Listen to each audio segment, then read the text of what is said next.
de las mujeres, tiene que ser viable y no puede ser contaminante en el medio ambiente, no puede contemplar la esclavitud infantil, no puede contemplar el tráfico de armas, no puede contemplar una serie de requisitos que garantiza que el dinero de esos ahorradores, que lógicamente hacen esa apuesta normalmente movidos por motivos éticos, por motivos de conciencia, pues ese dinero no se utilice para lo que tú verdaderamente no quieres que se utilice. Eso es un poquito la explicación básica de cómo funciona el COP 57. El COP 57, por un lado, ahorra colectivamente el dinero, y eso lógicamente, cuando tú tienes 4 millones de euros, las condiciones que tú le impones al banco son infinitamente mejores que cuando tú vas con 400 euros, eso es evidente. Y por otro lado, significa una masa de dinero que está funcionando parcialmente, porque lo que se da para préstamos es en torno a un 25% de los fondos que tiene. O sea, a día de hoy hay 1 millón de euros que está prestado a distintos proyectos sociales que lo que hacen es que generan economía social o generan proyectos que tienen interés social. COP57 no da una hipoteca, no da un préstamo para consumo, no da ningún tipo de servicios de esa índole. De hecho, solamente se financian proyectos sociales que estén avalados por entidades. Eso es un poco el funcionamiento, digamos, claro. Yo por lo menos, de las cosas que me ha llamado la atención, es que el argumento que te dan, y que verdaderamente es el que a mí por lo menos el que me dio en el estómago, que es cuando te dicen, ustedes sois aquí los más revolucionarios del mundo, y ustedes vais y protestáis en la puerta de la base de Morón, y ustedes vais y protestáis contra la reforma laboral, y protestáis contra el desarrollo urbanístico, protestáis contra todo. Pero luego tu dinero, en vez de estarlo utilizando para esos valores en los que tú crees, tú lo estás poniendo todos los días al servicio del capital. Porque en tanto en cuanto tú tienes tu dinero en la banca tradicional juega a ganar dinero. Y aquí, como se gana dinero, pues prácticamente todos sabemos cómo son. Con pelotazos urbanísticos, con tráfico de armas, con tráfico de drogas, con todos los negocios sucios. Porque la banca no tiene escrúpulos. La banca utiliza tu dinero para lo que ellos consideran mejor, que es normalmente para ganar más dinero. Y el mecanismo a través del cual ganan más dinero, porque el dinero no produce dinero. O sea, tú pones el dinero en una caja y tú lo dejas eso 3 años y tú cuando abres la caja está el mismo dinero. Eso no es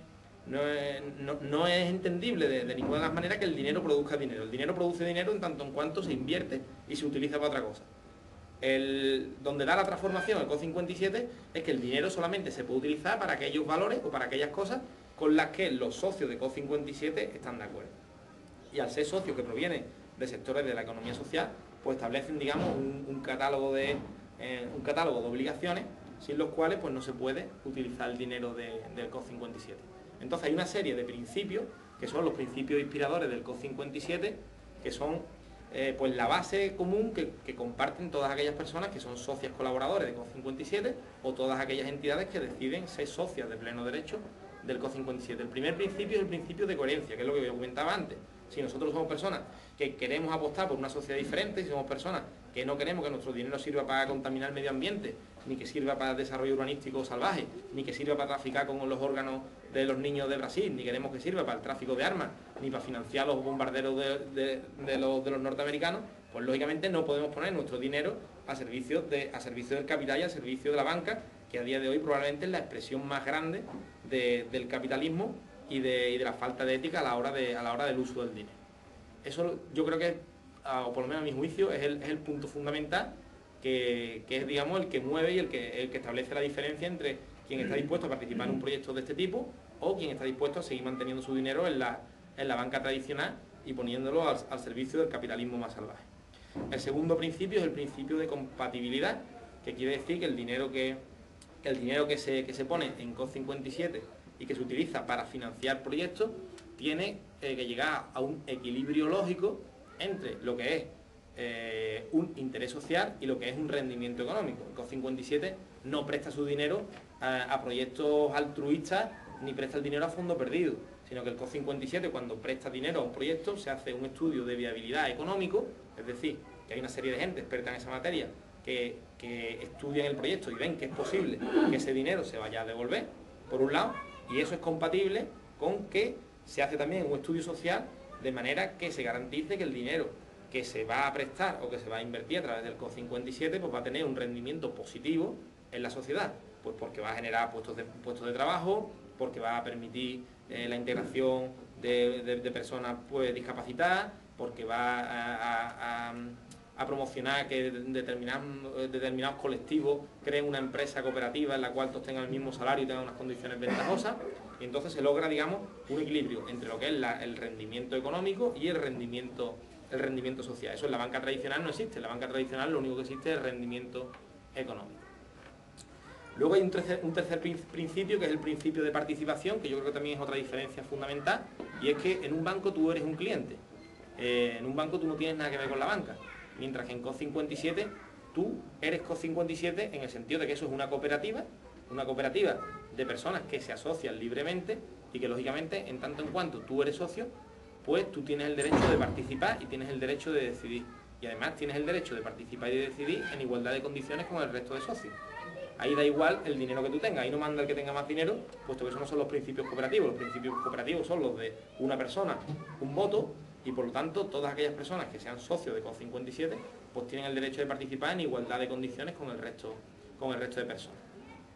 El cuarto principio inspirador del proyecto de COP57 es el principio de transparencia, que yo creo que también a día de hoy, y precisamente ahora estamos observando con el tema de la crisis, que uno de los efectos que provoca es que hay mucha desconfianza de la gente. De hecho, de las últimas medidas del gobierno pues ha sido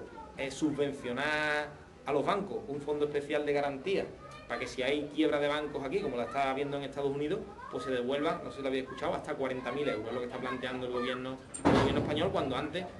ese fondo de garantía subvencionado por el Estado llegaba a 20.000 euros. En COP57 eso no hace falta, en tanto en cuanto tú tienes derecho de conocer el estado financiero de COP57 en cualquier momento.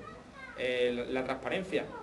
existe desde el punto y hora en el que tú eres socio y tú tienes derecho a ver todas las cuentas del COP57. Tienes derecho a pedir un saldo de la cuenta, tienes derecho a ver todos los balances, los gastos, los ingresos, y todo eso se conoce.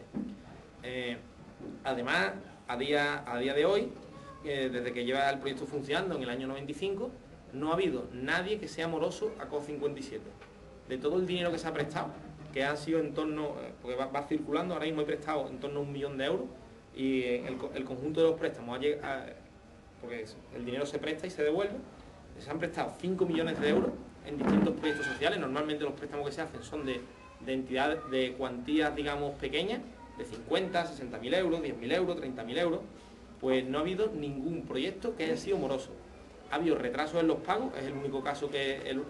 existe, pero el retraso en el pago implica el pago de la cantidad que se ha prestado. Por lo tanto, nunca se ha perdido ni siquiera un céntimo de los préstamos que se dejan. Y eso también tiene lógica en el sentido de que tú, cuando pides un préstamo, estás lógicamente pidiendo un préstamo de algo de lo que tú también eres parte, porque solamente se presta el dinero a entidades socias. Y entonces nadie es tan tonto de engañarse a sí mismo. Así como también es lógico que existe un cierto control social en tanto en cuanto hay más entidades y hay más socios colaboradores, que normalmente además son gente que tiene unos niveles de conciencia bastante altos, pues que significan una presión social para la persona también o para el proyecto que recibe un crédito y que lógicamente tiene la obligación de devolverlo. Pero fundamentalmente el principio de transparencia quiere decir que tú tienes acceso a conocer todos los detalles y todos los pormenores. No existe esa incertidumbre que existe con la banca, que además aquí quizás no es el país capitalista en el que ya hemos visto más escándalos de la banca, pero vamos, que todos perfectamente os acordáis del escándalo de Banesto cuando Mario Conde, que aquello era uno de los primeros bancos que había en el Estado y se vino abajo absolutamente. Os acordáis del Banco Atlántico, que era de Rumasa, o nos acordamos del Fórum Filatélico, o nos acordamos de Escartera, de un montón de escándalos de ese tipo. Eso en la filosofía COP57 no cabe, puesto que al ser una cooperativa, además, las garantías que tiene son infinitamente mayores que las garantías que tiene un banco privado. El quinto principio en el que se basa el proyecto de COP57 es el principio de solidaridad. Es un principio, digamos, ético que inspira el funcionamiento de COP57, que lógicamente tiene que dirigirse a que la sociedad sea más justa y a que los proyectos cada vez repercutan, digamos, se le ponga una exigencia mayor de rendimiento social al propio funcionamiento económico. Pues se tiene que ir orientando cada vez más al funcionamiento social, y también quiere decir que hay determinados momentos en los que COP57, por los motivos que sea, voy a poner un ejemplo, ¿no? El año pasado se pidió un crédito a COP57 de 400.000 euros. Y claro, cuando se pide un crédito de 400.000 euros a COP57, que solamente tiene un millón de euros para prestar, eso es inviable, porque un solo crédito no se puede llevar el 40% del dinero disponible. ¿Qué es lo que ¿Cuál fue el mecanismo que se utilizó en COP57? Se lanzó una